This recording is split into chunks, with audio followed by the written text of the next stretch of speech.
At my wife's glossy luminance gala, I walked through the double doors and saw two things I'll never forget.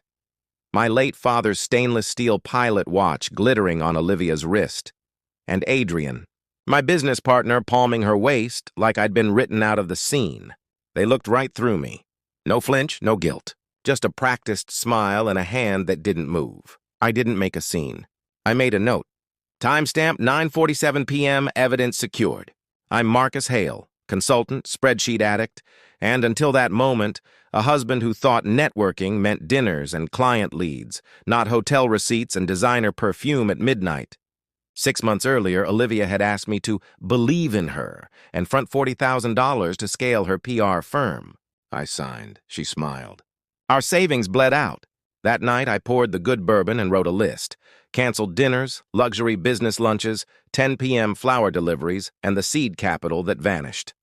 I texted my old friend and ruthless attorney, Marissa Lane. Her reply, "We play to win." There was one person who'd see what I saw. Adrian's wife, Sophie. Quiet, razor-calm photographer's eyes. We met for coffee. I didn't bother pretending it was work. She already knew. He'd been coming home late, smelling like a new cologne and a new life. She slid me an accordion folder. Hotel bills, odd charges, screenshots. A color-coded spreadsheet, green for suspicious, yellow for very suspicious, red for we both know what this is.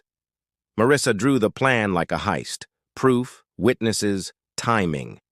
Olivia had another event the following Friday, a wine bar, big announcement. Perfect stage. I invited Sophie as my +1. She brought her phone set to record.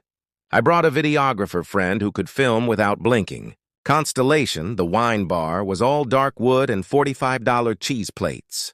Olivia was center stage in gold, toasting her newest client and thanking Adrian for his invaluable strategy. They shared the kind of look you don't give colleagues. Then Sophie walked in wearing black like a verdict. She reached us, slid off her wedding ring, and let it hit the table beside Olivia's glass. The room froze. Sophie pressed play on her phone. Adrian's voice filled the silence. Borrowed the watch as a joke. Marcus never wears it. Looks better on you anyway. Henderson bonus hit, 20 grand. I adjusted a few numbers on the consulting invoice. Marcus won't notice, Olivia's laugh. Terrible.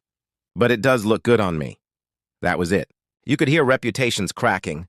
I stepped forward with bank statements and dates that matched Sophie's receipts.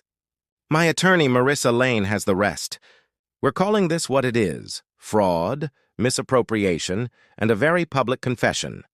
Adrian went for the door, collided with a tray, and baptized the floor in red wine. Someone in the back gasped. My videographer kept filming. The clip hit the internet before I reached the parking lot. Our Watchgate trended. A TikTok audio of that recording got millions of plays. I didn't post a word. I didn't need to. The truth did its own PR. On Monday, investors emailed.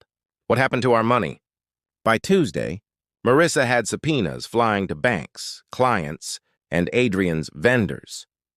Sophie's binder turned out to be a gold mine, shell company invoices, double billing, clients charged once by Adrian's secret LLC and again through our firm, and payments to Olivia's business right after my seed capital transfer. A conservative tally put the skim at $150,000. Court came next. Judge Gwynn is famous for one question that flays excuses. Are you sure about that? Marissa walked her through everything. Adrian's fake vendors, the side-by-side invoice mismatches, bank transfers to personal accounts, and the recording. Sophie testified like a metronome. Dates, amounts, receipts. Olivia's lawyer argued she didn't know. Marissa replayed the laugh about adjusting numbers. Knowledge confirmed. The judge froze multiple accounts, ordered a 24-month forensic audit, and barred Olivia from moving assets over $5,000. Investors filed suit. A client did too. Adrian's boat, yes, liquid assets, was repossessed. Olivia's charity board released a statement about stepping back. Translation, we're out. In the quiet that followed, I learned what vindication really feels like. Not fireworks, Tuesdays. Coffee that doesn't taste like panic, an inbox that stops yelling, a house that breathes again. A year later, the dust settled exactly where it should. Adrian became a cautionary LinkedIn story. Olivia's gala vanished from calendars. My father's watch lives where it belongs, back in my drawer with the tiny scratch at 2 o'clock, the mark that says, "Pay attention."